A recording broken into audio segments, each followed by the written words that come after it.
Përshëndetje të dashur miq dhe ndjekës të këtij kanali. Sot, sikurse mund ta shikoni, do flasim pikërisht për temën e burrërisë. Është një temë në fakt mjaft aktuale prej shumë vitesh, prej dekadash në fakt. Jo vetëm në kontekstin tonë shqiptar, por në fakt në mbar botën. Dhe do ta trajtojmë këtë temë duke nisur fillimisht nga disa të dhëna shkencore që përfliten nga studiues të ndryshëm të kësaj teme, sikurse dhe do shohim edhe në aspektin e shkrimeve të shenjta të Biblës, se çdo të thotë jesh një burr i vërtet. Duke shpresuar që kjo temë të jetë me interes dhe të ndihmojë, le të fillojmë. Pra thamë që sot, sipas shumë sociologëve dhe studiuesve të ndryshëm, përflitet se ekziston një krizë e thellë shoqërore, ku dallohet një mungesë e madhe e burrave të vërtet. Pra jo se nuk ka burra, flasim për gjinin, por nuk ka burra të vërtet sipas studiuesve në gjithë botën, pra në rang global. Sikur më parë, thonë studiuesit, nuk është parë asnjëherë një krizë të tillë burrërie. Dhe në aspektin e kësaj krize, sipas tyre pra, sipas artikujve që qarkullojnë në media të ndryshme, pikërisht ka ndikuar që të ketë dhe vendimarrje të ulët, le të themi, dhe jo efektive, si në aspektin politik, në aspektin ekonomik, shoqëror edhe më gjerë. Pra shumë studiues nga më të shquarit i atribuojnë pikërisht mungesës së burrërisë problemet pikërisht që ekzistojnë në realitetin e sotëm, në luftrat, në krizat e ndryshme ekonomike edhe më gjerë. Disa kriza të tjera që përflitin nga sistemi arsimor, qoftë edhe vendimarrja në qeveriset lokale e kështu me radhë. Nga një artikull shkencor i veçuar, pra nuk do i shohim që të gjitha për efektuar, por në një artikull që e kemi veçuar, le të themi, i cili ka për titull pikërisht fjalët që ku kanë shkuar të gjithë burrat e vërtet, nga një sociolog i shquar botror, jepen pikërisht 4 kriza kryesore me të cilat po përballet shoqëria e sotme, veçanërisht në aspektin e burrërisë për të cilën do flasim. Dhe studiuesit thotë që pikë së pari kemi të bëjmë një krizë identiteti, çka është edhe si më seriozja, sipas këtij. Dhe ai shtjellon duke thënë që nuk ka asnjë qëllim të qartë jetësor për burrat pra. Pra, çfarë duhet të bëjë një burr? Si duhet të jetë një burr? Çfarë pritet prej tij? Pra sipas këtij artikulli, burrave u mungon një botkuptim i qartë sot më shumë se kurrë, dhe shumica e tyre në trajt dërmuese nuk kanë asnjë qëllim të qartë për jetën e tyre. Dhe kjo gjithashtu sjell edhe mangësi në rolin e tyre si burr dhe përgjegjësitë si burr. Pra kriza e identitetit është e para. Së dyti, artikulli radhit pikërisht atë që quhet si kriza e gjinive. Pra kriza e gjinive dhe sipas artikullit flitet për një konfuzion shumë të madh sot në botë, pikërisht për rolet mashkullore dhe femërore. Dhe përflitet se shoqëria, flasim gjithmonë në rang të gjerë, pra shumica dërmuese e botës sot, po detyrohet të pranojë idenë e lirisë së plotë, pra liberalizmit ekstrem, të gjitha të gjinive si një normë normale, pra si diçka normale për shoqërinë, që s'ka qenë kurrë më parë. Dhe kjo bëhet në emër të tolerancës për pakicat seksuale, pakicat të njohura ndryshe si komuniteti LGBT+ e me radhë. Dhe sipas artikullit, kjo po imponohet edhe shoqërive në një formë qoftë direkte dhe të tërthort, si në kulturë, si në kinematografi, në arte, muzikë edhe më gjerë. Autori gjithashtu përmend raste të veçanta, të cilat prefekojnë nuk do t'i japin, por për shembull flet për filma që një burr për shembull fle, pra e zë gjumit dhe zgjohet në mënyrë të mrekullueshme dhe është shndruar në një grua, ose një grua që shndrohet në një burr. Pra, kjo sipas tij jep në psikologjinë e njeriut, mesazhin që nuk ka dallime të qarta. Pra nuk një burr në një grua nuk kanë dallime, janë e njëjta gjë. Pra mashkulli dhe femra nuk ndryshojnë. Dhe jo më kot pra në SBA, pra në Shtetet Bashkuara të Amerikës, duke qenë vendi me një ekonomi më të fortë në botë dhe duke pasur dhe të fuqi të madhe ekonomike, duam ne është dhe vendi që imponon, si thua, modelin shoqëror në botë. Sot që ne flasim numërohen 88 gjini të ndryshme. 88 gjini. Pra nuk kemi vetëm mashkull dhe femër, ose gay, lesbike, transseksuale të tjera, po ka shumë të tjera, pra deri në 88 gjini të pranuara në shoqëri. Pra 88 gjini si kur më parë. Dhe tjetër krizë që përflitet në artikull është pikërisht kriza e prindërimit. Sipas autorit, kur burri nuk ka një identitet qartë për rolin e tij dhe për natyrën e tij mashkullore, u imponohen dhe konfundohen gjinit mashkullore dhe femërore dhe prodhohen deri në 88 gjini të ndryshme sot që flasin. Kjo sipas artikullit shkencor impakton edhe një krizë në prindërim, pra tek familjet. Dhe sot prindrit ndjekin filozofinë e ndryshueshme të botës. Pra kur themi filozofi, nuk i referohemi vetëm pra shkencave filozofike, por i referohemi mendësisë që dominon në botë, e cila ndryshon vit pas viti, si thua. Pra vit pas viti futen ide të reja, që futen ide të reja sepse jetojmë edhe në një kohë teknologjie, pra në kohë ku teknologjia e informacionit, pra interneti, ka avancuar kaq shumë, dhe si rrjedhoi informacioni që evoluon shumë shpejt sot në botë. Dhe prindërit të cilët jetojnë në këtë shoqëri dhe nuk kanë, le të themi, pika reference mbi identitetin, mbi gjinitë e tyre, detyrohen ose shtyhen natyrshëm, le të themi, që të gjejnë zgjidhje spontane për organizimin e familjes. Dhe i marrin këto informacione nga interneti, por burimet që janë në internet, pjesa dërmuese e tyre vijnë nga njerëz që nuk janë specializuar për të dhënë ato njohuri. Dhe çfarë dominon sot në botë është ajo që thamë që është liria absolute, pra liberalizëm absolut, që ti bëj çfarë duash, si ta ndjesh, pra edhe nëse je burr, ndjesh si grua, mund të bëhesh grua, e anasjelltas ose zgjedh një nga ato 88 gjinit e kështu me radhë. Pra po i themi këto pak me sarkazëm, po është për të kuptuar që nuk ka një strukturë, një hierarki vlerash të qarta sot në botë.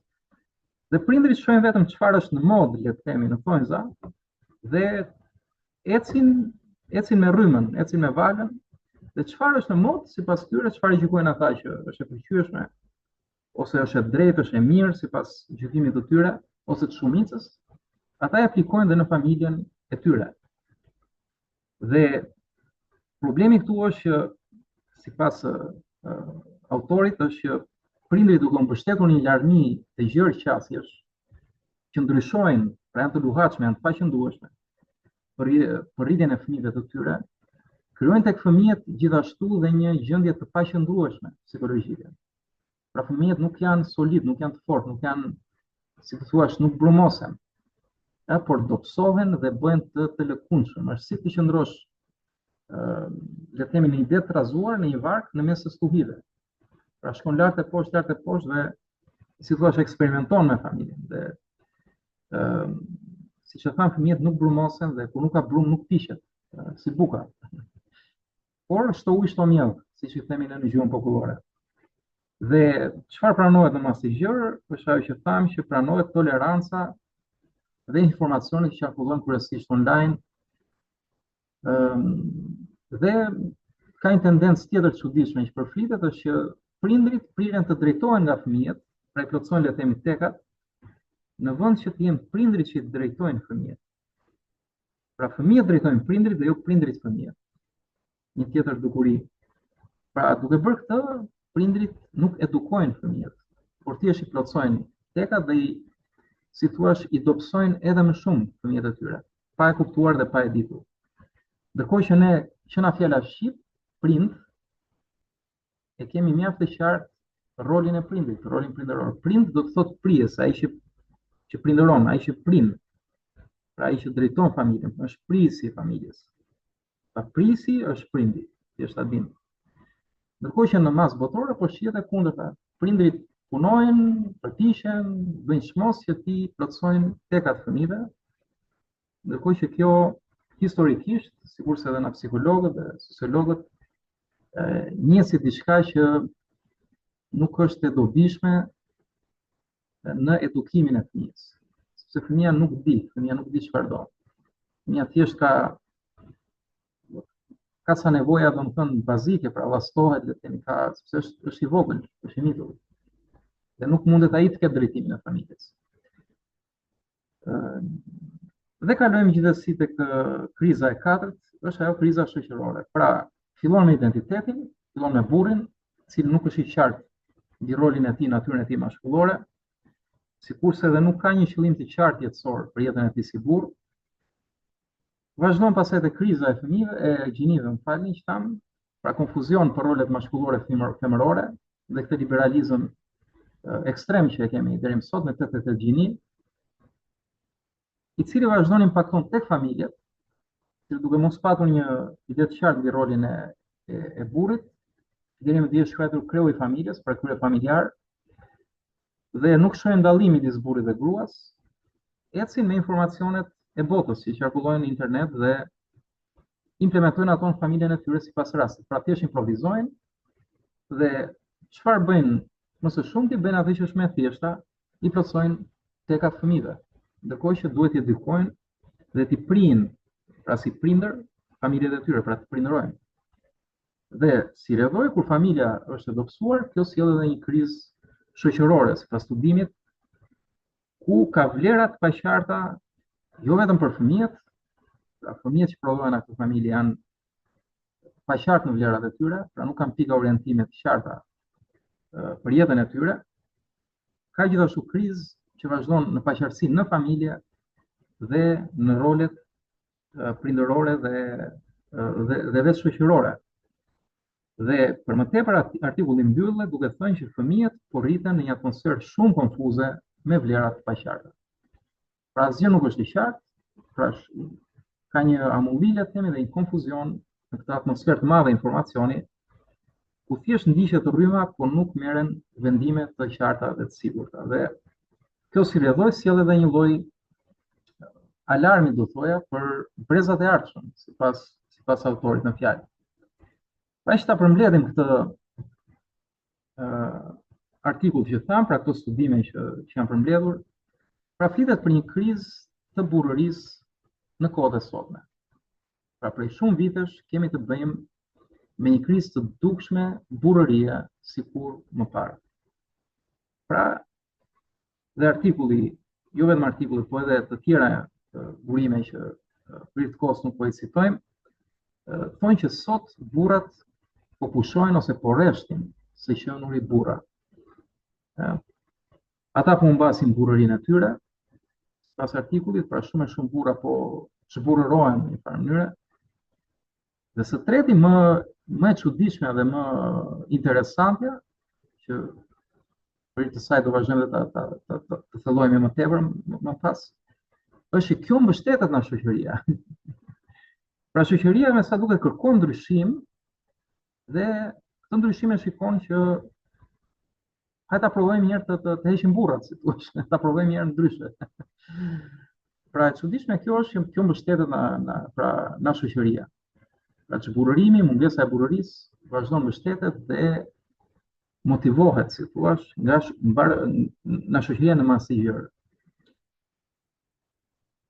Dhe për ne të krishterët, pra ne besimtarët e krishterë, do mos harrojmë që është një kanal i krishterëve, është një shërbes e tillë. Mungesa e burrave të vërtet jemi të vetëdijshëm që është edhe në kish. Dhe kisha ka përgjegjësinë që të ndihmojë duke thënë të vërtetën. Dhe ne besojmë që fjala e Perëndis, shkrimi i shenjtë, Bibla, është e vërteta dhe aty janë të caktuara shumë qartë dhe mjaft mirë rolet, çdo thotë ti është burr dhe si mund të jesh një burr i vërtet, të cilën do të shohim në vazhdim. Dhe kisha pra të krishterë kanë detyrim moral, po nga vetë Perëndia, nxitur në shkrimin e shenjtë që të ndihmojnë në këtë mënyrë dhe familjet, pra që mos u mbasin në hamulli, por të qëndrojmë vlerave të vërteta, të sakta, të bukura, të mira, të drejta, pra të gjitha ato çfarë fjala e Perëndisë na mëson. Dhe kisha nuk mund të bie dakord që me faktin që burrat e kanë humbur kuptimin e tyre dhe nuk janë të qartë se ç'do të thotë të jesh një burr i vërtet. Kështu që thënë të gjitha këto, le të vazhdojmë më poshtë pikërisht mbi faktin se çfarë mëson shkrimi i shenjtë Bibla në lidhje me këtë temë. Por para se të vazhdojmë, disa pyetje thjesht për reflektim, kryesisht për ju burra që ndiqni, pra si imagjinoni një burr të vërtet? Pra, çfarë është një burr i vërtet? Ndërkohë që sot në botë ka dhe pyetje çfarë është një burr, pyesin dhe ata nuk e kuptojnë, nuk e dinë. Pra një masë e gjerë njerëzish nuk dinë të japin përgjigje çfarë është burri. Ndërkohë ne le të fillojmë pak të themi çfarë është një burr i vërtet, pra çfarë cilësi duhet të ketë. Dhe imazhin e kujt shihni tek një burr i vërtet. Le të reflektojmë këtë gjë.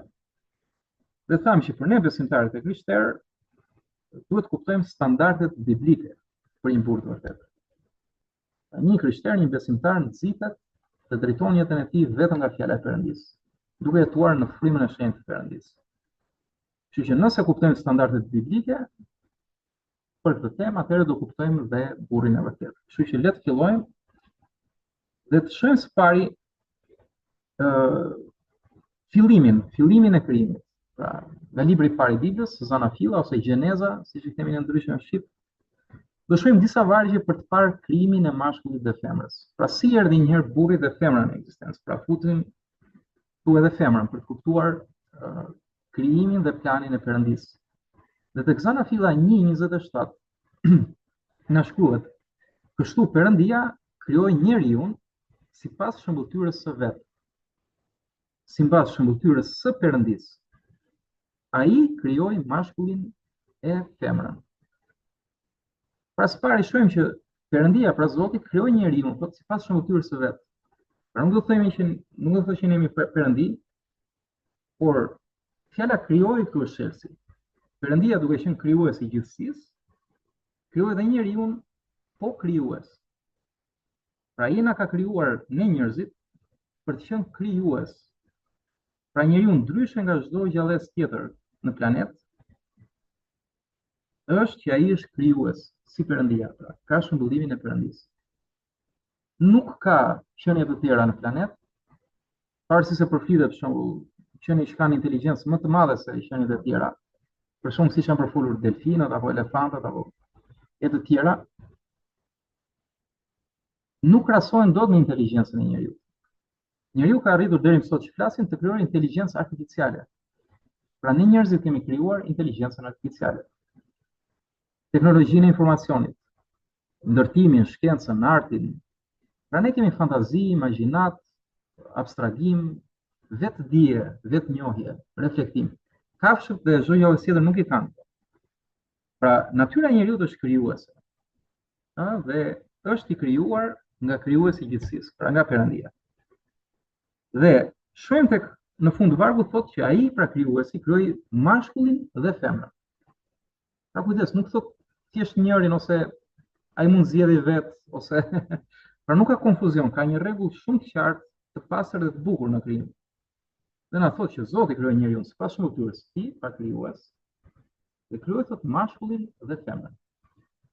Pra është një njeri, por i ndarë në mashkull dhe femër. Duke qenë dy të ndryshëm, por është një njeri. Dhe më poshtë tek Zanafilla 2:7 na thuhet si u krijua burri. Dhe është interesante që fjala burr në gjuhën hebraike, sepse po flasim për Testamentin e Vjetër ose Vjetën e Vjetër, pra njohur si Bibla hebraike, që është pjesë e Biblës së plotë bashkë me Vjetën e Re, për ne krishterët. Fjala njeri është e njëjtë me fjalën burr. Pra njeriu, burri, Adam ose Adama. Adama është pikërisht ose Adami që ne themi është pikërisht burri ose njeriu. Dhe thuhet këtu te Zanafilla 2:7, pra atëherë thotë Zoti Perëndi formoi njeriun, pra burrin, nga pluri i tokës. i fryu në vrimat e hundës një frym jete. Dhe njeriu, në klapa burri po themi, u bë qenie e gjallë. Pra shkoni njeriu është formuar nga pluri tokës. Pra në ditën e 6 të krijimit. Po këto s'po i përmendim sepse po thellojmë shumë shkrim, mund të humbasim të shumë kohë. Do unë shkoj shumë kohë në gjithësitë, lavdi Zotit. Por pasi Zoti krijoi qiellin dhe tokën, ujërat, dhe gjithë materjen, këtu na jepet që na pluri, pra na materiali, nga ky element i krijimit të tij, pluri tokës na thuhet, krijoi thot njeriu. Edhe i fryu frymën e jetës, pra i dha frymën e tij, dhe njeriu bë një qenie e gjallë. Kujdes ta është sinonimi për burrin. Pra tham, njeriu është qenie krijuese, është krijuar nga materia, por ka frymën e Perëndis, që është vetë jeta. Ne jetojmë, flasim, mendojmë gjitha sepse kemi frymën e Perëndis që na është dhënë për të jetuar. Pra frymën e jetës. Dhe interesant është fakti, siç tham, njeriu pra është sinonimi i fjalës hebraike burr. Burr dhe njeriu është një njëjta gjë. Shkojmë pak më poshtë, ku flitet për gruan, 2:18, na shkruhet, pastaj Zoti Perëndi tha, nuk është mirë, pra Zoti cakton çfarë është mirë, nuk është mirë që njeriu, pra burri, të jetë vetëm. Unë, thot shkrimi, pra Zoti do t'i bëj një ndihmë që i leverdis. Pra këtu është gruaja. Pra Zoti thot nuk është mirë për burrin të jetë vetëm, unë do t'i bëj thot një ndihmë që i leverdis. Pra çfarë është gruaja për burrin? Përse është krijuar gruaja? Është krijuar që ta ndihmojë burrin dhe t'ia lehtësojë jetën. Pra të jetë një ndihmë e tij, një plotësues e tij. Pra është leverdi për burrin gruaja. Ndërkohë që sot thjesht një ngacmim i vogël, po t'i referohemi konfuzionit në cilin jetojmë, kemi prej shumë dekadash lëvizjen feministe për shembull, që nuk e pranon të vërtetë dhe sulmojnë burrat.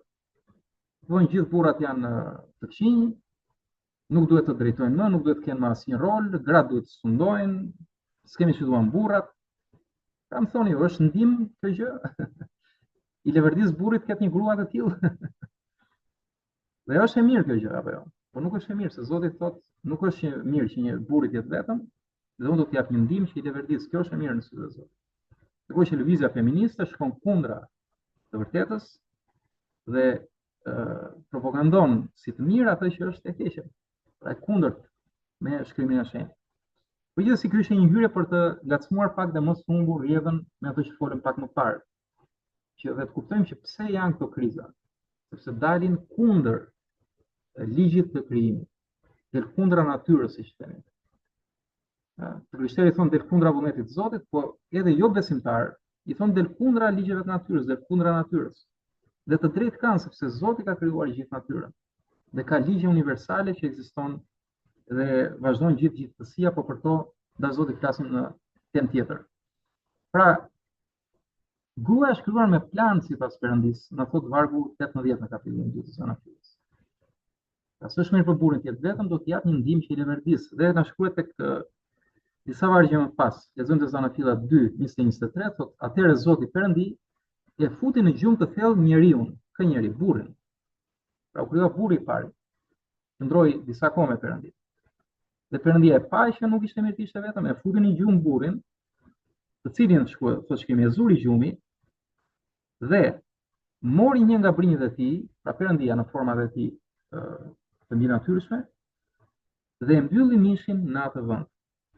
Pra mori një nga brinjët, siç ishte brinja e Adamit. Pastaj Zoti Perëndi me brinjën që i kishte hequr njeriu, pra burrit, formoi një grua dhe e çoi te njeriu. Dhe njeriu tha, burri tha, kjo së fundi është kocka e kockave të mia dhe mishi i mishit tim. Ajo do të quhet grua sepse është nxjerrë nga burri. Dhe shikoni sa interesante të dashur miq, pa dashur futemi thellë në teologji. Pra burri krijohet nga materia, nga toka, nga elementet e para të krijimit. Zoti jep frymën e jetës dhe ai bëhet i gjallë. Dhe Zoti thotë do t'jap një ndihmë që i leverdis. Dhe gruan nuk e krijon nga materia në toka, e krijon nga materia e burrit. Pra merr pikërisht një nga brinjët e tij, dhe mos gaboj është brinja e 7. Sipas shkencëtarëve është e brinja që rigjenerohet, nëse mund të hiqet si brinjë, mund të rigjenerohet. Nuk jam i sigurt nëse është 7 apo 8, gjithsesi, pa rëndësi kjo. Pra nga brinja e Adamit, nga ky element tjetër, pra ta mendojmë pak si molekula, si atome, krijon gruan. Si një ndim që do t'i leverdis burrit. Dhe burri e shikon dhe thotë, kjo është koca e kocave të mia dhe mishi i mishit tim. Dhe do të quhet grua, Eva, në hebraisht do të thotë grua, Eva, pra Adami dhe Eva, sepse është nxjerr nga burri. Pra është krijuar nga burri gruaja. Pra kjo është mjaft interesante për ta kuptuar, sepse do flasim pastaj edhe për rolet. Edhe çfarë mund të themi tjetër këtu? Janë disa shprehje të urta të moçme që ne kemi në kulturën shqiptare, për shembull burrat dhe gruat themin e mish dhe thua. Pra lidhet patjetër që lidhet me të vërtetën e shkrimit të shenjtë, sepse vetë shpirti jon i nxjerr këto të vërteta, prandaj quhet edhe si kulturë popullore, pra e trashëguar në breza, dhe kjo na fakton se edhe paraardhësit tanë kanë ditur shkrimin e shenjtë, i është përcjell brez pas brezi. Ose kur themi për shembull gjysma më e mirë, flitet për gruan pikërisht, për gjysmë. Dhe më tej shkrimi vazhdon duke thënë që ata, pra burri do të lërë baban dhe nënën, do të marrë gruan e tij dhe dy do të bëhen një. Dhe ky është një mister i Perëndis. I mirë projektuar, pra. Kur një burr dhe një grua martohen, ata bëhen një. Pra rresht si qenuri unë dhe ti bëhemi ne. Pra ky është për të parë një hyrje me pak vargje se si e ka projektuar Perëndia krijimin e burrit dhe gruas, mashkullit dhe femrës. Dhe tani, pasi pam këtë, le të hidhemi pikërisht tek thelbi i kësaj teme, për cilën besoj dhe ju sot po ndiqni këtu, lavdi Zotit, dhe do shohim themelin biblik të mashkullit. Pra le të hidhemi. Pra flasim tani të fokusohemi vetëm tek mashkulli. Tek Zanafilla 2:7, pra idhemi prapë te Zanafilla, pra kujtojmë atë që thamë, që Zoti Perëndia formoi njeriu nga pluhuri i dheut, nga materia. Tani po të marrim të analizojmë pluhurin e dheut. Është elementi bazë nga ku ne ndërtojmë shumë gjëra. Pothuajse të gjitha gjërat që ne krijojmë sot, që ndërtojmë sot, janë nga pluhuri, janë nga dheu, ose edhe nga mineralet, që është prapë një formë e dheut. Për shembull, godinat që ne ndërtojmë, ndërtesat, shtëpitë, fabrikat, po qoftë edhe materiale të tjera si hekuri, nikeli, alumini, bakri, çeliku, të gjitha vijnë nga kjo material, pra nga pluhuri i dheut. Pra kur themi pluhuri i dheut, nuk po flitet për rërën, po flitet për materien, për tokën, terra si themi në latinisht.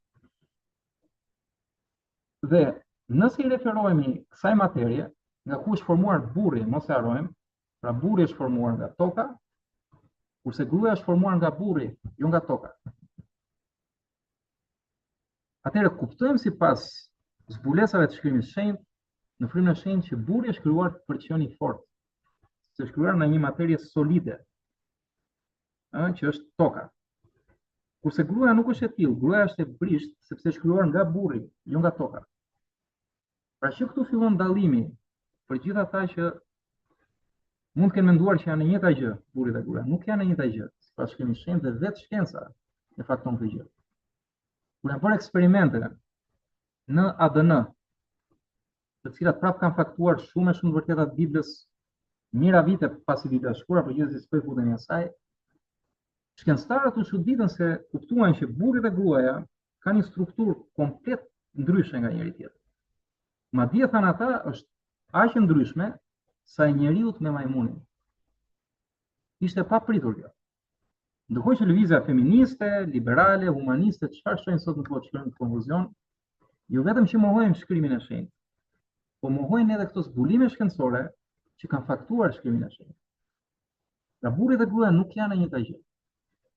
Pam që burri është krijuar nga toka, gruaja është krijuar nga burri, nga i njëjti krijues, nga Zoti, Perëndia. Pra më përsërisim burri nga toka, gruaja nga burri. Dhe burri është krijuar i fortë për të qenë i fortë, kurse gruaja është e brisht dhe ka nevojë për forcën dhe mbrojtjen e burrit. Kështu i ka bërë Zoti gjërat. Kështu funksionon dhe cikli natyror. Pra janë të mirë caktuara. Duke qenë se burri tani është krijuar i fortë, Ai ka edhe një thirrje për të qenë i qëndrueshëm emocionalisht. Pra shkrimi i shenjta flet mjaft të raste nga kjo gjë. Por burri duke pasur një natyrë të tillë, nuk duhet paktën të edukohet në kjo amulli e botës dhe të ndjekë emocionet e tjera. Bibla në fakt shkruan edhe në vend tjetër, mos ndiq zemrën tënde sepse është gënjeshtare i të burrit. Ai thot njeriu. Çfarë do thotë? Do thotë mos ndiq emocionet e tyre. Çfarë të pëlqejnë? Pra pasionet. Madje në shkrim tjetër thotë hiq dorë nga pasionet rinore. Pra Bibla e njeh faktin që në rini burri ka pasione.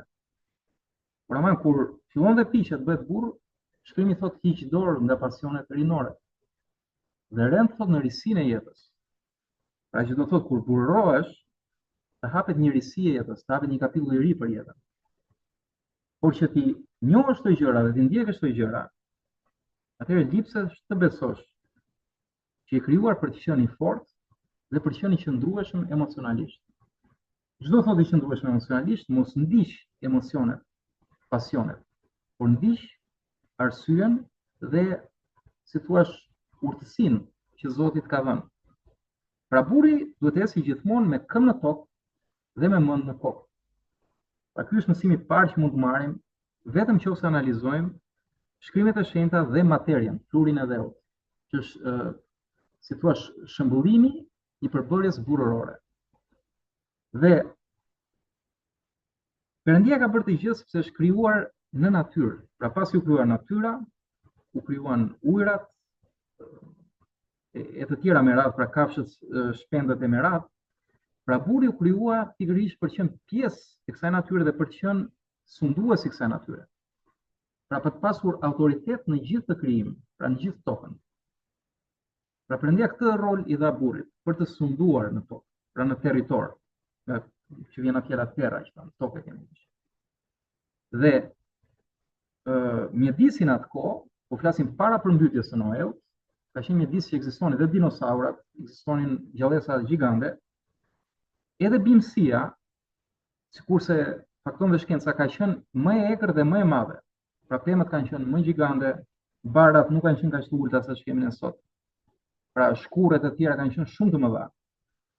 Dhe duke qenë në një mjedis pikërisht të egër, në një farë mënyrë edhe burri ka qenë, nuk do thosh i egër, por ka pasur si themi këtë forcë në brendësi për të përballur pikërisht këto si themi vështirësi që ofronte ai mjedis në atë kohë. Dhe në këtu mund të nxjerrim një tjetër mësim ne si shoqëri e sotme moderne, ku nuk kemi këto, pra i kemi një jetë shumë komode e merat. Prap nuk do të thotë që të reatohemi, e të zbutemi, e të dobësohemi, por le të priremi që ta konceptojmë jetën në fakt një jetë plot me vështirësi dhe me sfida. Pra sot nuk e kemi më egërsinë në natyrë si jashtë, ne kemi sot egërsinë me njerëzit që përballemi, me situatat, me sfidat, me këto kriza që ndodhin në botë, si në ekonomi, luftra e kështu me radhë. Kështu që nëse shohim në këtë këndvështrim, shkrimin e shenjtë, atëherë le të kuptojmë që jemi të thirrur për të qenë të fortë dhe për të bërë ballë sfidave. Dhe mos ndjekim emocionet dhe të dorëzohemi para sfidave. Pra burri i tillë është krijuar për të qenë i fortë dhe i qëndrueshëm. Dhe le të shkojmë pak tek Zanafilla 2:15, ku na thuhet: Zoti Perëndia e mori njeriu dhe vendosi në kopshin e Edenit, pra në këtë mjedis të egër dhe të fort të bukur e të praruar me këtë larmi të madhe. Përse? Pra përse e krijoi Zoti Perëndia njeriu të tillë, pra të fortë dhe të qëndrueshëm? E krijoi për ta vendosur në këtë mjedis dhe na shkruhet për të punuar dhe për të kujdesur. Për ta punuar dhe për të kujdesur për kopshin e Edenit. Pra do thotë që njeriu nuk është krijuar pa qëllim, njeriu, pra burri ka një qëllim në jetë. Dhe qëllimi bazë i tij, po flasim për natyrën e tij bazike, një shkrim mira vjeçare. Pra qëllimi i burrit është të punojë dhe të kujdesë. Ky është qëllimi bazë i një burri. Që nëse burri nuk punon dhe nuk kujdeset, atëherë ka një problem në burrërinë e tij. Ka një problem në natyrën e tij. A është ai i fortë i qëndrueshëm emocionalisht siç thamë? Ai bën të ballë sfidave? Nëse nuk punon dhe nuk kujdeset, çfarë ka problem? Pra këto janë nevojat bazë të një burri, sepse janë të shkruara që në Bibël. Pra puna është urdhëres nga Zoti, pra që të punojë. Pra burri duhet të punojë. Më saktë, edhe kur një burr studion, edhe kur mëson diçka, nuk e bën thjesht për kënaqësi intelektuale apo emocionale. E bën për ta vënë në funksion të punës së tij, sepse kjo është natyra e tij. Pra një burr e ka urdhërim nga Zoti punën. Çfarë do lloj pune domethënë. Pra çdo gjë të shkrimi i shenjtë, që të zë dora bëhe me gjithë forcë, sepse në çdo punë ka një përfitim të shkrimi i shenjtë. Ë? Pra në çdo punë ka një përfitim. Që kush punon fiton, siç e kemi dhe ne shprehur. Por ama ka detyrë dhe të kujdeset. Pra të kujdeset, aty kishte detyrë të kujdesur për të kujdesur për kopshin, për të kujdesur për gruan, për të kujdesur për kafshët. Pra në gjitha ato gjë që ai zotëronte, jo vetëm ta punonte, ta mirëmbante, ta zhvillonte, pra ta shumonte, siç ne kemi sot shpërblimin që na e puna jon, por edhe të kujdeset për gjithë territorin dhe habitatin e tij.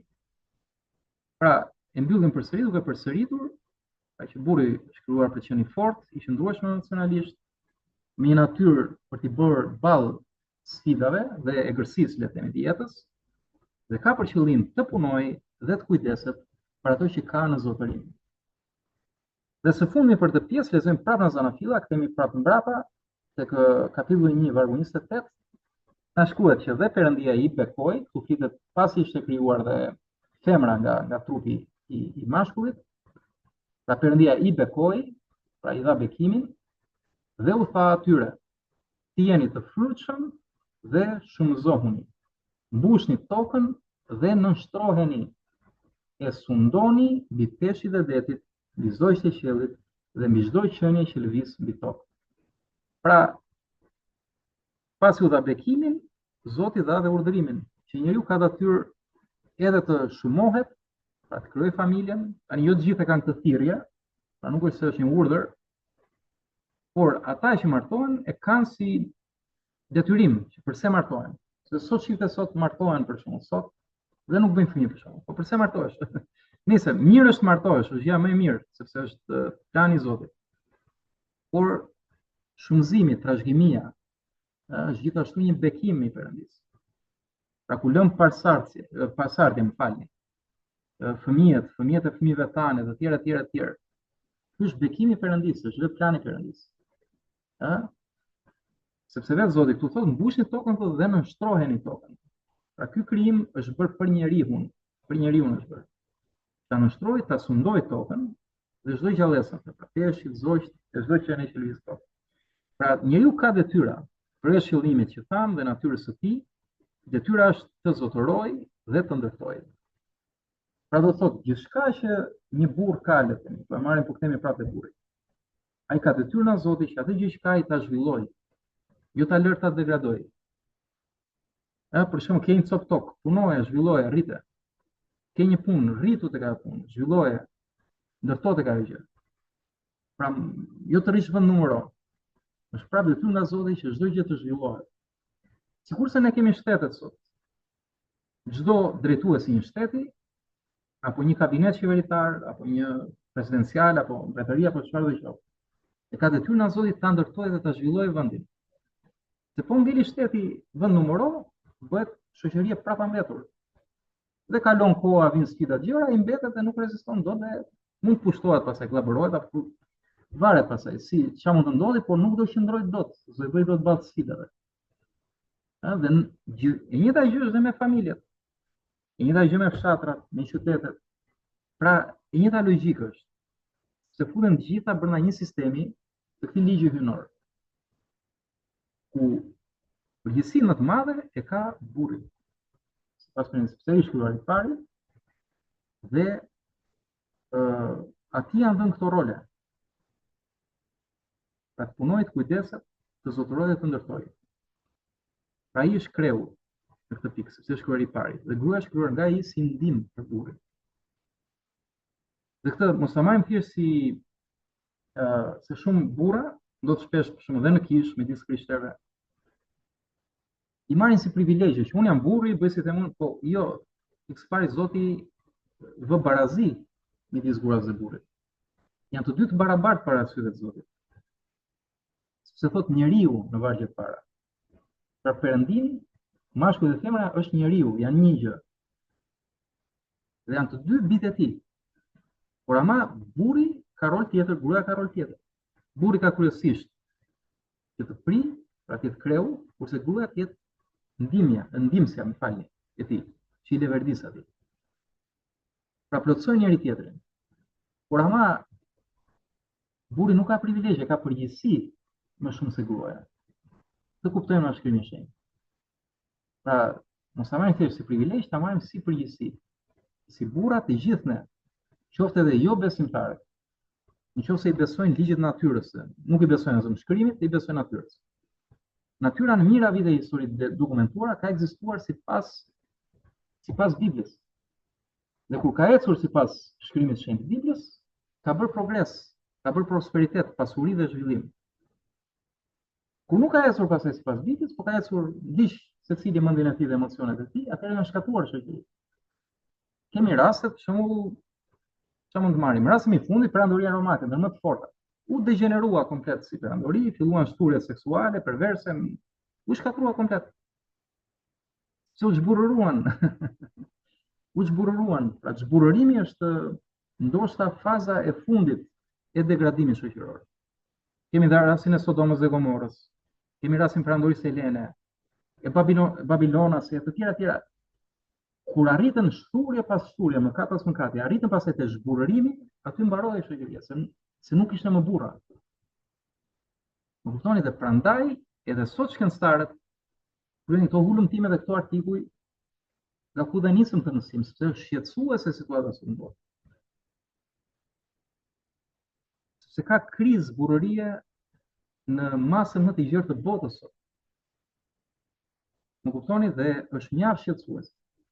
Pra edhe ata që nuk janë besimtarë shohin historinë që perandoritë degraduan kur zhburruan burrat e asaj perandorie.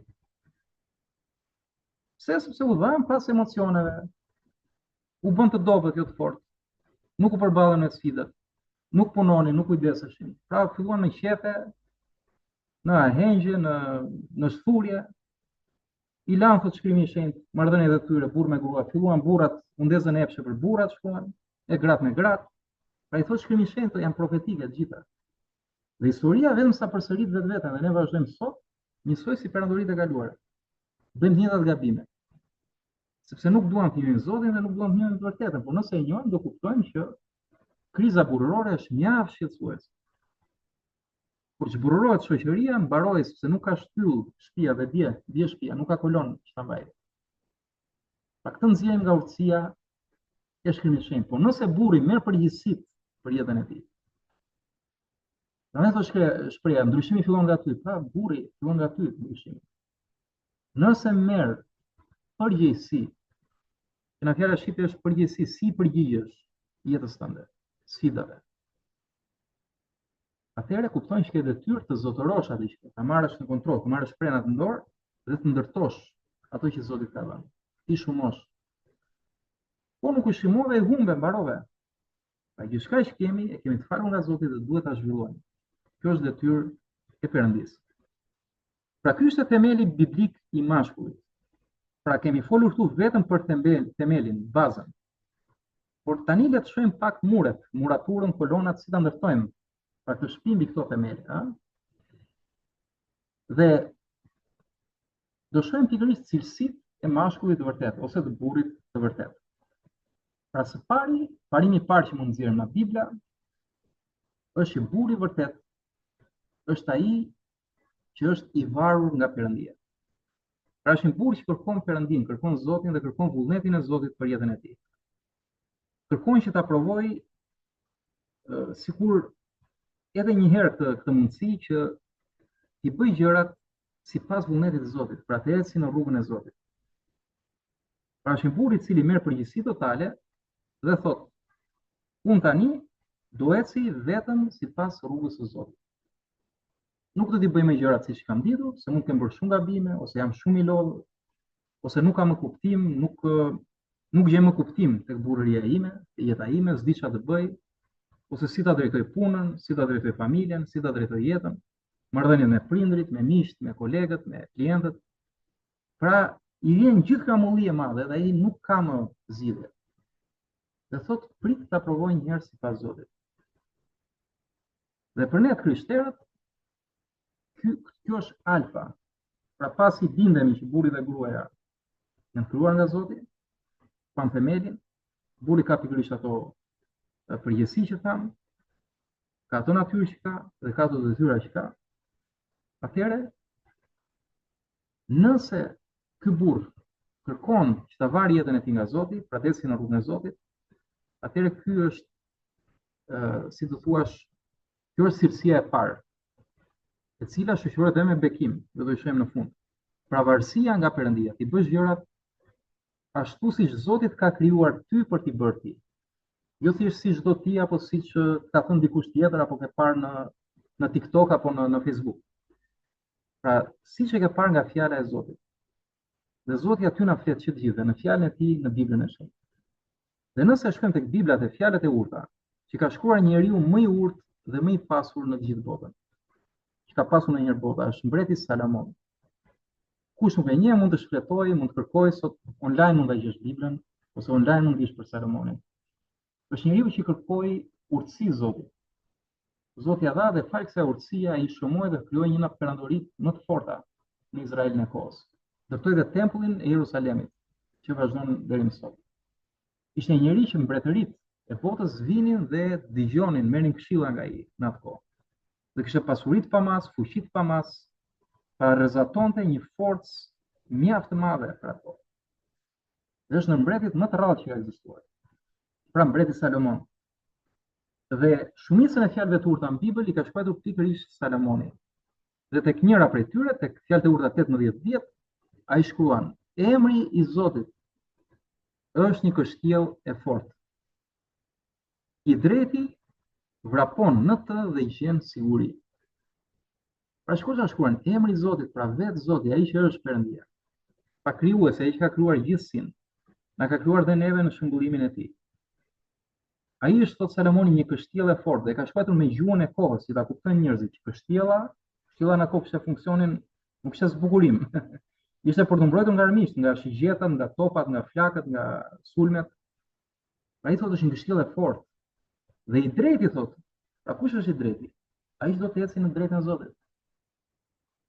Se nuk e përcaktojmë dot me drejtësinë. Po ja lëndojnë dorë njeriu krijon kaos pa Zotin, sepse humbet morali. Nuk e kupton çfarë është e drejtë e pa drejtë. Dhe ne pam raste kemi 88 gjini sot. 88 gjini është të dalësh totalisht në rrugën e Zotit, nuk e lidhje fare me rrugën e Zotit.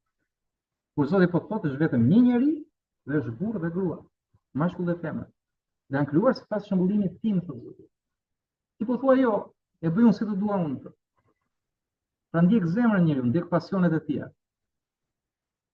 Dhe krijon 88 gjini. Dhe gjithë amulli dhe sjell një krizë mjaft të madhe globale.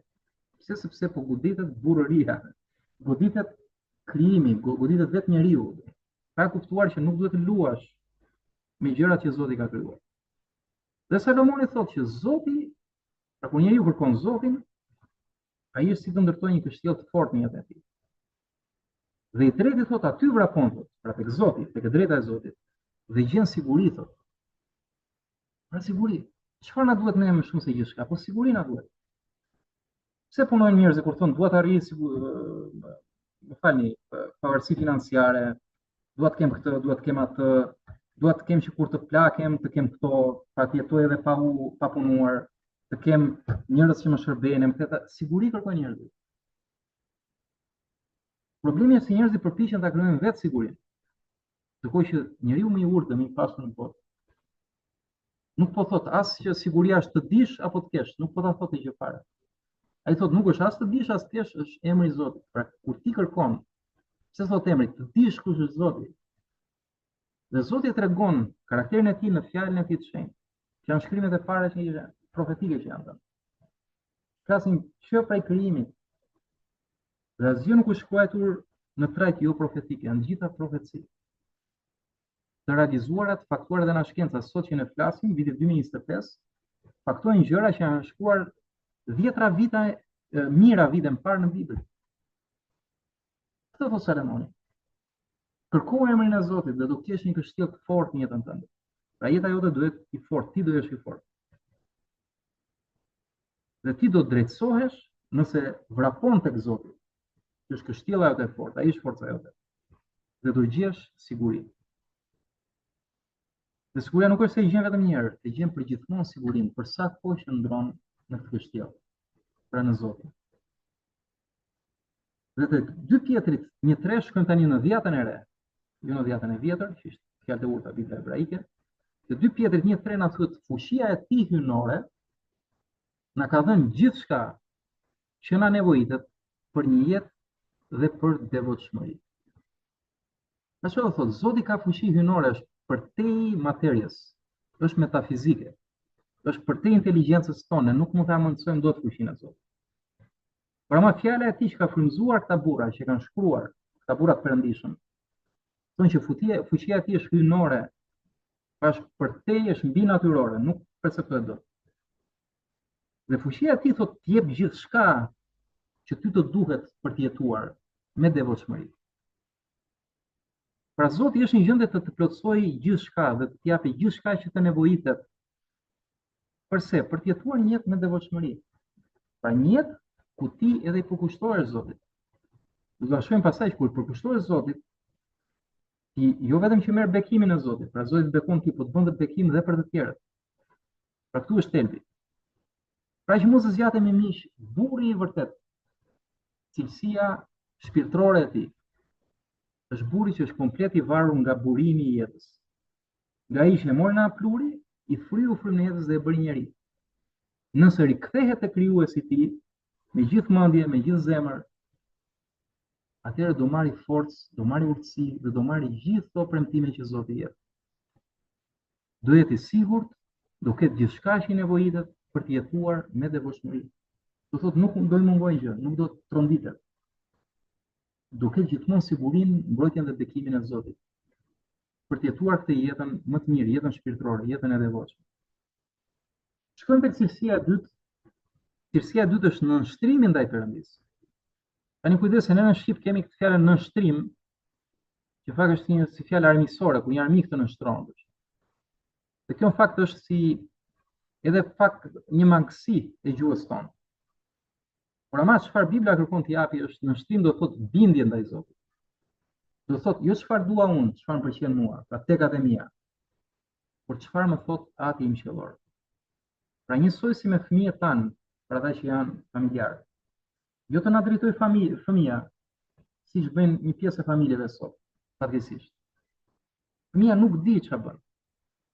Fëmia ecën gati me instinkte, me emocione, nuk di se është pa zhvilluar. Dhe prindit vetëm i rendin nga pas, do celular i blen celular, do lodër i blen lodër, do kompjuter i blen kompjuter, do këtë i blen këtë. Nuk është kjo. Do rritet ai pastaj, do bëhet burr. Do presi ta ushqej shefi i tij në punë. Pra do presi vetëm ta ledhatojnë, t'i japin kudo që është. Pra nuk duhet as për shkollë, as për punë, as për familje, as për një gjë duhet ai. Do ngelet fëmijë i plakur. Dhe nuk e kuptojnë njerëzit pse nuk kërkojnë të drejtën e Zotit. Nuk e kërkojnë drejtën e Zotit. Që nënshtrimi ndaj Perëndisë është jo çfarë dua unë, fëmia i Perëndisë, por çfarë më thot Ati im qiellor. Perëndia e zbuluar në Bibël është Ati im qiellor. Atëherë unë do bëj çfarë i pëlqen Atit tim. Jo çfarë dua unë, sepse nuk e di të gjitha. Kurse ai di të gjitha, e di dhe çfarë do ndodhi dhe në të ardhmen. E di çfarë do ndodhi dhe nesër. Pra i di që të gjitha Zoti i kanë në kontroll. Kështu që kur ja lëm Perëndisë dhe kur priremi jetojmë sipas të vërtetës që është fjala e tij, Bibla e shenjtë, atëherë gjërat bëhen dhe më të thjeshta për një burr. Dhe le të shohim dy vargjet e 1 Korintasve 11:3. Apostulli këtu në frymën e Perëndisë thotë që unë dua që ju ta dini se kreu i çdo mashkulli është Krishti. Pra çfarë do thotë kjo? Krishti, biri i Perëndisë që është shëmbullimi i dukshëm i Perëndisë pa dukshëm. Nëse duam të njihim Perëndin, Zotin, po njohim Jezu Krishtin, kemi njohur natyrën e tij. Sepse Jezusi thotë, unë dhe Ati jemi një, dhe kush ka parë mua ka parë Atin tim. Dhe Bibla këtu jep një strukturë shumë qartë për familjen. Pra kreu i gruas thamë është burri, pra shkrimi që pamë më parë zana filla, por kreu i burrit është Krishti. Dhe Krishti njeh dhe si fjala e Perëndis. Pra logosi, vetë urtësia e Perëndis, vetë karakteri i Perëndis. Dhe fjala e Perëndis që nga zbuluar logosi, pra Krishti, e kemi në Bibël. Kështu që kur Bibla thotë, ti e kreu i gruas, ti burr. Por ama ti burr ke një krah i sipër, dhe është Krishti. Dhe Krishti thotë është i Perëndis. Dhe kreu Krishtit është Ati, Perëndia. Pra kjo është struktura familjare. Do thotë që nëse burri ecën sipas fjalës Perëndis, ai duhet bekim edhe për gruan e tij, dhe bekim edhe për fëmijët e tij. Se që do t'i bashkë edukojnë fëmijët. Po nëse burri nuk nënshtrohet ndaj Perëndis, që do thotë jeti bindur ndaj fjalës së tij, atëherë do shkëputet nga burimi i të vërtetës dhe do ndjeki burime të tjera që do ndjeki njerëzit, jo Zoti. Ktu është gjithë çështja. Më pas po në Bibël te Gjoni 5:19 na thuhet që Jezusi u përgjigj atyre në të vërtetë po ju them, biri nuk mund të bëjë asgjë nga vetja. Pra shembulli i krishterit është vetë Krishti. Kur Krishti thotë nuk bëj asgjë nga vetja, po bëj çfarë më thot Perëndia, pra Ati im, atëherë edhe ne, nëse duam të jetojmë një jetë me perëndishmëri, një jetë shpirtërore, që na burron më tepër, atëherë duhet të ndjekim çfarë na thot Ati ynë përmes Krishtit.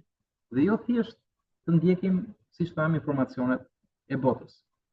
Pra e përsërisim, varësia nga Perëndia, nënshtrimi ndaj Perëndis është cilësia e dytë e mashkullit vërtet. Shkojmë në këtu dhe dashur miq, cilësia e tretë është ajo që ne në shqip i themi udhëheqësia, por që është një term i dal tani na moda dhe ka vënë këtu leadershipi ose drejtimi, le të themi, udhëheqësia. Pra një burr i vërtet, sipas shkrimeve, duhet të jetë edhe një lider, për ata që janë rreth tij. Dhe në fakt Jozeu, te libri i Jozeut, kapitulli 1, vargu 78, vetë Zoti në formë të minatyrshme, pra në frym i flet Jozeu. Dhe atij pra Jozeu i kishte dhënë pikërisht detyrën për të udhëhequr popullin në tokën e premtuar, popullin e zgjedhur në atë kohë të Izraelit. Dhe Zoti jep këto urdhërime, i thotë ji fort dhe trim. Pra shikojmë, pra ji fort dhe trim, pra ji siç unë të kam krijuar. Pra të krijova nga materia, le të themi, po të shkojmë te zana fillore. Pra ke një përbërje të fortë, je marrë nga toka dhe ke frymën e jetës që unë të kam dhënë. Pra s'po them ta marrim si detyrim, pra ma është bindjen ndaj Zotit që jemi të fortë dhe trim, nëse duhet të jemi të vërtet në burërinë tonë. Po si bëhemi? Dhe kthehemi aty ku ishim, në shtrimin ndaj Perëndis. Dhe Zoti thotë, libri i këtij ligji, pra fjala ime, të mos largohet kurrë nga goja jote. Pra nuk do thotë thjesht mbaje kështu afër gojës librin. Ai po thotë fjala ime, si thua, goja simbolika është ta lexosh edhe ta përsërisësh fjalën time. Që sot e kemi në Bibël. Dhe më pas i thotë, medito për të ditë e natë dhe do kesh progres dhe sukses në çdo gjë.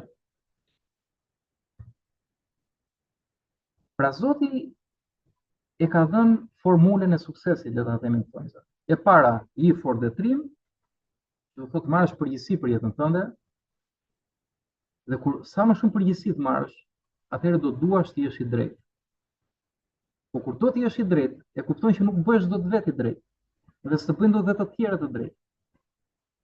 Kur fillon ta kërkosh drejtësinë, dhe këtë drejtësi të jep vetëm Zoti, e drejta e Zotit, rruga e Zotit.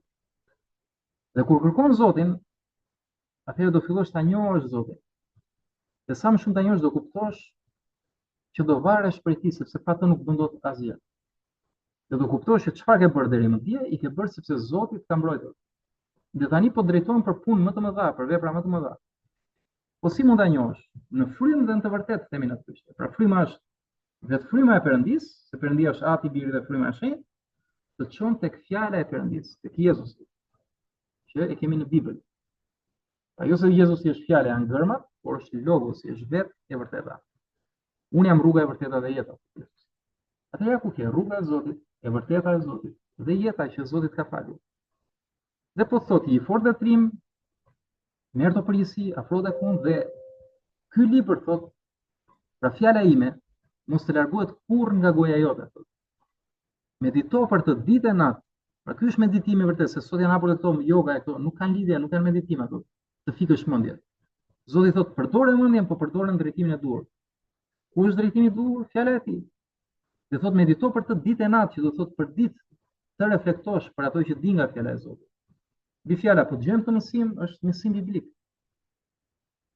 Nëse doni sukses, mund të meditoni për të mësim, mund ta luani prap, mund ta dëgjoni prap, mund të mbani shënime. Dhe Zoti thot, nëse mediton ditë e natë për këtë fjalë, për këtë vërtet, atëherë do kesh progres në jetë dhe do kesh sukses në çdo gjë. E thot Zoti këtë gjë. Po kuptohet që shumica e njerëzve, fatkeqësisht, siç e thonë shkencëtarët, kanë humbur burrërinë, kanë humbur përgjegjësinë dhe humbasin jetën e tyre në kopësira. Ata duan të kenë progres, duan të kenë sukses, po duan gati, duan siç u shenta i prindja të fëmijën, që thamë. Po nuk ka kështu, duhet ta arrish këtë gjë. Dhe me Zotin është bëhet më thjesht dhe më e sigurt gjë. Sepse Zoti të çon te burimi i jetës. Sot kush pi nga ky ujë, s'do të ketë më etje kurrë. Kush ha nga buka e jetës, s'do të ketë kurrë uri thot. Pra kuptoni, Zoti na shuan urinë, etjen dhe na jep paqen, na jep forcën, na jep urtësinë. Dhe e bën këtë, tham, në frymën e vërtetë. Përmes fjalës së tij dhe frymëzimit që ai na jep në frymën e shenjtë, fryma e Atit Maqëllor. Dhe na thuhet në Veprat 6:3, Veprat e Apostujve, ku shkruhet: "Zgjidhni pra vëllezër nga mesi juaj 7 burra, plot me frymën e shenjtë dhe me urtësi." Pra flitet këtu për kishën e parë, ku Zoti drejtoi që për shërbesën e kishës së parë, që themelohet pas ringjalljes së Krishtit dhe ardhjes së frymës së shenjtë tek apostujt, do të zgjedhin 7 burra, plot me frymën e shenjtë dhe me urtësi. Pra ashtu që tham më parë, nëse kërkojmë Zotin, e kërkojmë ndjes për të zhurma, Zoti na jep frymën e tij të shenjtë dhe na drejton në fjalën e tij.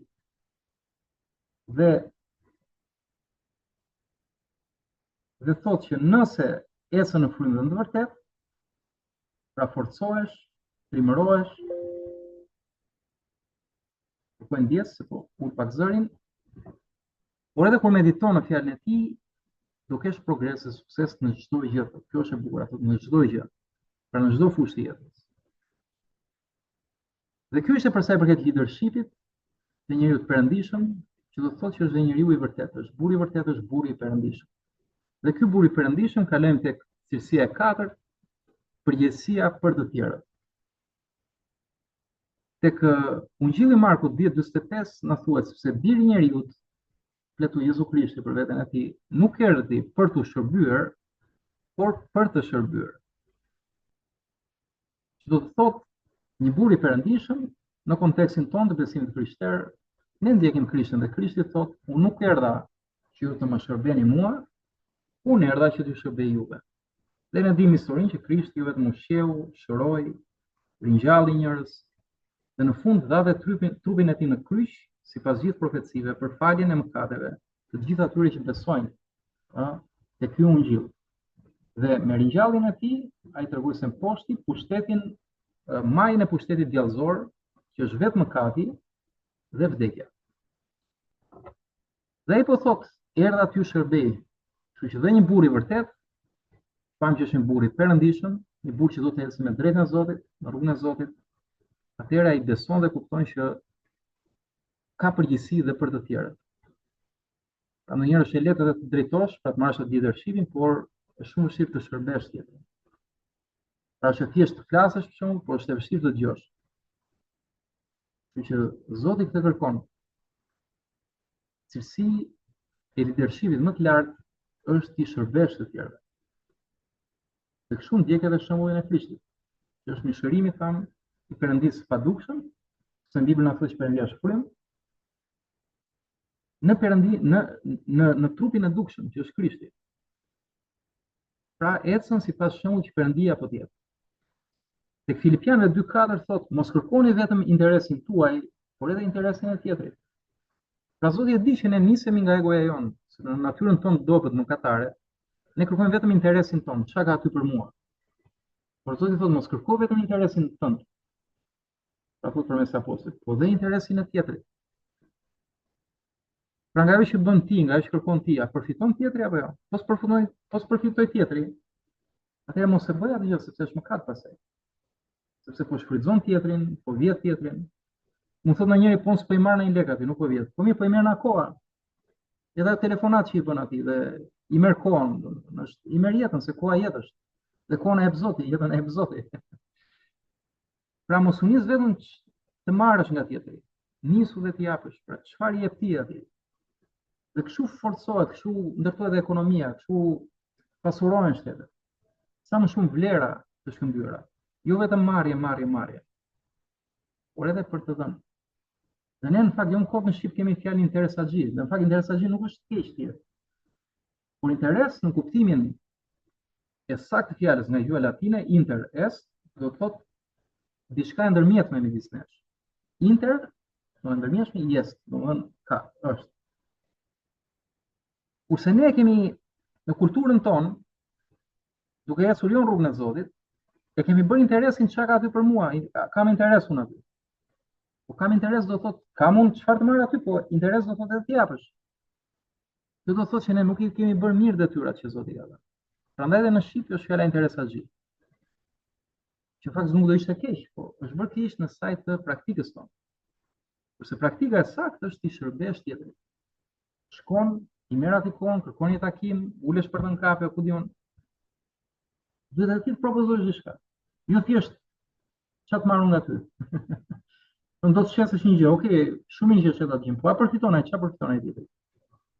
Pra ky është një parim shumë i thjeshtë në teori, por në praktik ne natyrën tonë të rënë mëkatare që kanë, e kemi vështirë ta praktikojmë. Prandaj duhet të rikthehemi te Zoti për të marrë forcën e Frymës së Shenjtë dhe urtësinë e tij për ta zbatuar fjalën. Dhe te Galatasve 6:2 thotë mbani barrat e njëri tjetrit dhe kështu do të përmbushni ligjin e Krishtit. Pra ligji i Krishtit është vetë përmbushja e gjithë Biblës. Në Vjetën e Re, Zoti dha ligjin e tij përmes profetit Mojsi, dhe ishin ato 10 urdhëresat kryesore. Për shembull, është vetëm një perëndi, do të shërbesh vetëm atij, mos bëj idhuj, pastaj të tjera për shembull mos gënje, mos vrit, e të tjera mos lakmoj gjën e tjetrit, mos kryej moralitet, e të tjera me radhë. Pra, ishte një kushtetut. Kurse me Krishtin na thuhet që ligji erdhi nëpërmjet Mojsiut, Vjeta e Vjetër, kurse Vjeta e Re, pra Krishti, nëpërmjet Krishtit erdhi e vërteta thotë dhe hiri. Hiri është dashuria dhe mëshira e pamerituar e Zotit për njerëzimin. Por edhe e vërteta thuhet, pra është plotësimi i ligjit. Dhe këtu na thuhet një gjë shumë interesante që nëse mbani barrat e njëri tjetrit, thotë shkrimi, do të përmbushni ligjin e Krishtit. Dhe kjo është si thua maja e leadershipit. Pra një drejtues i mirë, një lider i mirë në jetën e tij, ai mban barrat e të tjerëve. Pra është aq i bekuar nga Perëndia, aq i forcuar, ai fuqishëm, i urtë, i suksesshëm, sa arrin të mbajë barrat e të tjerëve, të jetë një mbështetje fortë për të tjerët. Pra jo vetëm për inkurajim, por në praktik të gjithë. Por tham këta ai nuk e bën dot nëse nuk ndjek urtësinë e Perëndisë me gjithë zemrën. Pra ky është kushti në frymën e të vërtetë për të. Dhe këtu kemi urtësinë e urtësive që është vetë fjala e Zotit. Që na thotë i fortë trim, medito për fjalën time, për fjalën e shenjtë, pra që i gjem në Bibël, do të kesh progres dhe sukses, mbushur me frymën e shenjtë me urtësi, për kërko vullnetin e Zotit. Shërbej tjetrit, mos kërko vetëm interesin tënd, shiko edhe hallin e tjetrit. Dhe mbaj barrat e një tjetrit, pra qaja hallin tjetrit, plotësoja, ndihmoja. Dhe do të kthehet edhe mirë që ke bërë, se Zoti e bekon atë gjë. Pra, këto janë cilësitë e mashkullit vërtet. Dhe kuptohet që në këtë botë amullie, po jo vetëm se kanë humbur, po duken si gjëra të vjetra, si të thjeshta, si naive, si më thënë tash, sepse bota është futur me këtë lafologjin, me këtë filozofin, përdor terma shkencor, ku diun për shkakun thon vizualizoje, dëshiroje, pra ecin me emocione njerëzit. Dhe duan që fjalat të tingëllojë sa më bukur. Kurse fjala e Perëndisë nuk ka zbukurim të tillë, ai ka të thjeshta gjëra. Por thot, nëse ti e pranon fjalën time dhe e vën në praktik, do kesh ndërtuar shtëpinë tënde në shkëmbë, thot Jezu Krisht. Nëse dëgjon fjalën time dhe e vën në praktik. Frynera thot stuhia dallë të gjitha gjë, nuk u shkatruaja shtëpia, u mbajt, sepse ishte themeluar në shkëmbë. Kurse ai që dëgjon fjalën time, thot Krishti, dhe nuk e vën në praktik, Është si njeri pamend, që ndërton shtëpinë në rërë, dhe fryn era dalindarët, shkatërrohet ashtu totalisht. Shumë njerëzit duan fjalë kështu të bukura, ecin andej këndej, as nuk dëgjojnë fjalë fare në Zotit. Kurse ai që dëgjon dhe praktikon, suksesi është i garantuar. Suksesi është i garantuar dhe duhet një burr i vërtet, një burr i perëndishëm. Dhe ta përmbledhur dashur miq, teksa ja afrohemi fundit, pra përfundimi dhe thirrja që kemi nga Zoti, që si të jemi burra të vërtet. Së pari tham, ti je i varur dhe i nënshtruar plotësisht nga Perëndia. Dhe kjo tham është bindje ndaj fjalës. Pra të marrësh përgjegjësi për jetën tënde, ta kuptosh që nuk mjafton thjesht të jesh, siç flasin sot, versioni më i mirë i vetes tënde. Se jemi shumë të kufizuar në njerëz. Po të jesh diçka dhe më tej se vetvetja jote. Më tepër se sa vetvetja. Pra të marrësh atë fuqinë, atë thirrjen që vjen nga lart, atë bekimin e Perëndis. Dhe këtë e merr kur kërkon të drejtën e Zotit dhe të ecësh në rrugën e Zotit. Dhe Zoti ta ka dhënë rrugën, rruga e vërtetë dhe jeta, Jezusi, Logosi, fjala e Perëndis që e ke në Bibël sot. Nëse ecën sipas fjalës së Perëndis, sipas Biblës, atëherë do nështrohesh, do varesh plotësisht nga Perëndia. Dhe Perëndia do të bekojë. Së dyti, prije dhe udhëhiq të tjerët, pra ti është lider në jetën tënde, por edhe lider i vetes tënde. Sepse nëse nuk kontrollon dot veten, si do drejtosh të tjerët? Dhe këtë udhëheqësi, pra këtë leadership, fjala e shenjtë na thotë të hapësh sipas shembullit.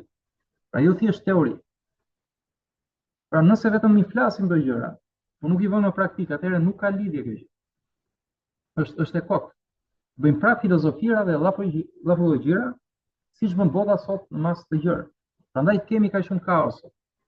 Se ka shumë llafe dhe pak punë sot. Ka shumë informacion, po ka pak burra që marrin vendime dhe rregullojnë gjërat. Kjo është kriza sot.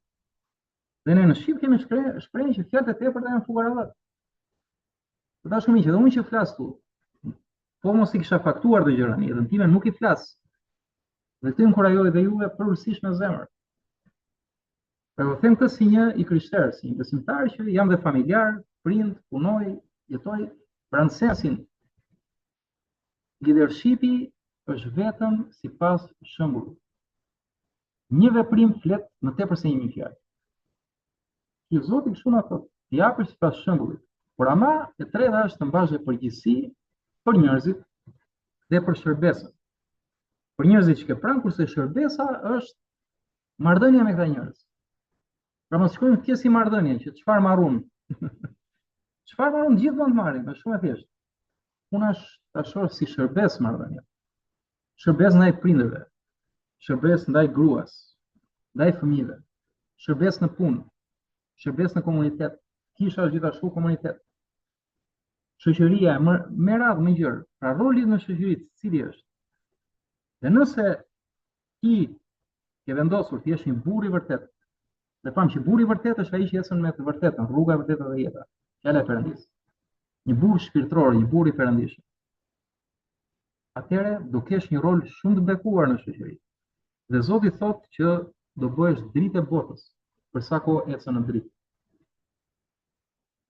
Dhe vjen në fund, miq, ka shumë premtime Perëndia nëse njeriu merr këtë përgjegjësi në jetën e tij, që jetojë një jetë me besim, ja besojë jetën e tij Zotit, krijuesit të tij. Perëndis do të eci në frymën e tij dhe në fjalën e tij që kemi lexuar. Tek libri Efesianëve, Filipianëve 2:13, na thuhet sepse Perëndia është ai që vepron në ju vullnetin dhe veprimtarinë sipas pëlqimit të tij. Pra kur njeriu jeton me besim, Perëndia jep një zemër të re. Perëndia shkruan ligjin e tij në zemrën e tij, na thotë fjala e shenjtë. Dhe jep frymën e së vërtetës që drejton tek çdo e vërtet. Çdo e vërtet në fjalën e tij. Dhe thotë, është Perëndia që vepron në ju. Kur merrni vendimin të jetoni një jetë të tillë. Pra fillon Zoti vepron përmes teje. Pra ti manifeston fuqinë e Perëndis, po edhe me një gjuhë tjetër. Manifeston karakterin e Perëndis. Dhe ecën në rrugën e drejtuar të Perëndis, që është në fjalën e tij. Dhe bën vullnetin e Zotit, po edhe veprimtarinë e Perëndis, pra të përdor Zoti të bësh gjën e drejtë, gjën e dur, në kohën e dur, në momentin e dur, me njeriu e dur e kështu me radhë. Pse sipas pëlqimit të tij? Sepse Zoti kërkon më të mirën prej teje. Dhe atë që pëlqen Perëndia, ai njeri bekohet dhe duhet dritë për botën. Tek Efesianëve 3:20-21, do thosha është vazhdimi i saj, shkalla e kësaj, shkalla e dytë. Tani ati që flitet për Zotin, sipas fuqisë së vepron në ne, prap, mund të bëj jashtëmase më tepër se sa kërkojmë ose mendojmë. Ati që o lavdia në kishën në Krishtin Jezus për të gjitha brezave, për gjithë brezat në jetëve. Amen. Pra ndalemi pak tek vargu, pjesa e vargu që është në praktik. Tam Perëndia vepron në ne, e thamë edhe te Filipianëve, nëse ne e lejojmë dhe i besojmë, pra i besojmë atij drejtimin e jetës tonë, jo vetëm me logjikën tonë kufizuar, por shkojmë në një dimension të pakufizuar, që është besimi ynë në lidhje me krijuesin e universit. Dhe thot, ati pra krijuesi i universit, Perëndi Zoti tonë, që sipas fuqisë së tij që ai na jep në frymën e shenjtë, që vepron në ne, pra fuqi vepruese, dhe fjala e tij është gjatë vepruese. Ai thot mund të bëjmë jashtëmase më tepër se sa ne kërkojmë ose mendojmë. Pra kur Zoti, si thua, është me ty, dhe ti je me Zotin, ecën në rrugën e Zotit, do të që ti pëlqesh Zotit. Ai thot sipas fuqisë së tij thot, dhe mos harrojmë Perëndia është frymë, mund të bëjmë jashtëmase më tepër, thotë shkrimi, jashtëmase më tepër se sa ti kërkon atij në lutje, ose se sa ti mendon se Zoti mund të bëjë për jetën tënde. Pra Zoti mund të bëjë mrekullira për jetën tënde, por ama do varet nga besimi yt. Dhe besimi yt është bindja jote ndaj tij. Nëse beson shumë, atëherë shumë do i lejosh Zotit të veprojë në jetën tënde. Nëse beson pak, i lejon pak Zotit të veprojë në jetën tënde. Dhe nuk do kesh bekim as më. Pastaj ka tjerë si besojnë fare, atëherë çfarë mund të marrin ata që si besojnë fare? Si, ata e kanë mbyllur kanalin, nuk kanë lidhur fare me dritën. Do thotë shkrimi, pa besim është i pamundur ti pëlqesh Perëndis. Kurse pëlqimi i tij na thotë Filipianëve, është kur ti, si thua, rreshtohesh me vullnetin dhe veprimtarinë e Perëndis. Do të ecësh në rrugën e tij, si thua, në dritën që ai di. Por kur e lejon Zotin shkrimi, dhe po përsërisim dhe po e mbyllim, ai mund të bëj jashtëmase më tepër nga sa ti kërkon dhe nga sa ti mendon se ai mund të bëjë në jetën tënde. Prandaj edhe babai i mbretit Salomon, mbreti David, një tjetër mbret i shkëlqyer, jashtëzakonisht i shkëlqyer në zemër, madje njëhet si një burr me zemër të perëndishme, pra mbreti David, thoshte provoni thotë dhe shijoni se sa i mirë është Zoti. Luma ai thotë që i beson atij. Pra, me këto që tham, e nxjerrim tek mesazhi i fundit, vetëm kur i dedikohemi plotësisht Perëndis. Pra plotësisht. Pa i lëmë në kontroll atij jetën tonë. Jetojmë sipas vullnetit të tij. Pra duam të kthehemi te krijuesi, jetojmë jetën më të mirë. Ai, sot shkëmishin, na transformon në shëmbulltyrën e tij. Pra jo fizike, na jep natyrën e tij të perëndishme, na vën burra të vërtet, siç na ka krijuar. Jo siç na krijojnë rrethanat apo to çka po shohim sot në botë. Dhe burri vërtet është burr sipas zemrës së Perëndis. Pra kur kemi në zemër Perëndin, jo më kot vetë Jezu Krishti thoshte u bë sipas besimit tënd, ose fjala tjetër që thotë ta vën Zoti sipas zemrës tënde. Zoti gjithmonë do japë sipas zemrës. Çfarë ka njeriu në zemër, atë do japë Zoti. Nëse kemi në zemër të bëhemi burra të vërtet, siç na ka krijuar Perëndia, dhe të ecim në rrugën e tij dhe në planin e tij, si burra të vërtet, si njerëz të vërtet, atëherë Zoti do bëjë mrekullira për jetën tonë. Ky është mësimi i dashur miq, uroj të jeni bekuar dhe shpresoj shumë dhe lutem që të meditoni për fjalët e Perëndis, jo për fjalët e mia, por unë prirem të eci vetëm sipas asaj që është shkruar, por interpretoj me fjalë ndryshme për ta bërë më të kuptueshme. Dhe ju uroj çdo bekim të merrni në jetën tuaj dhe nëse ju që ndiqni jeni burra, jeni vëllezër, jeni djem, thjesht provojeni të jeni një burr sipas zemrës së Zotit. Ju që jeni gra, inkurajojeni vëllezërit tuaj, bashkëshortët tuaj, fëmijët tuaj. Inkurajojeni të lexojnë Biblën, inkurajojeni të shkojnë në kishë, inkurajojeni të njohin Zotin. Inkurajojeni që nesër ata të jenë burra të ndritur, të dalluar, të jenë baballar të shkëlqyer, të jenë shembull për shoqërinë. Dhe kështu mund ta ndërtojmë një shoqëri të fortë, një shtet të fortë, një komb që do krenojë brezat. Vjen nga burrat e fortë, por burri ka nevojë edhe për këtë, për një grua të mirë në krah, që ta ndihmojë ta nxjisi, që të bëhet sa më i perëndishëm për jetën e tij. Dhe kjo është edhe lutja për sot, pra që Zoti të na ndihmojë të jemi burra të vërtet, të jemi të varur nga ai, të nështruar nga fuqia e Perëndis, të jemi prijes për shtëpitë tona, shoqëritë tona, dhe që Zoti të na udhëheqë me dashuri, të na shtojë dashurinë dhe të na shtojë dhe përgjegjësinë, për ata që na ka vënë në kujdes përreth nesh. Dhe drejtojmë të lutjen në emër të Jezu Krishtit për ju të gjithë, për bekimin e Perëndis në ju. Amen. Mirë u dëgjoshim në videot e tjera.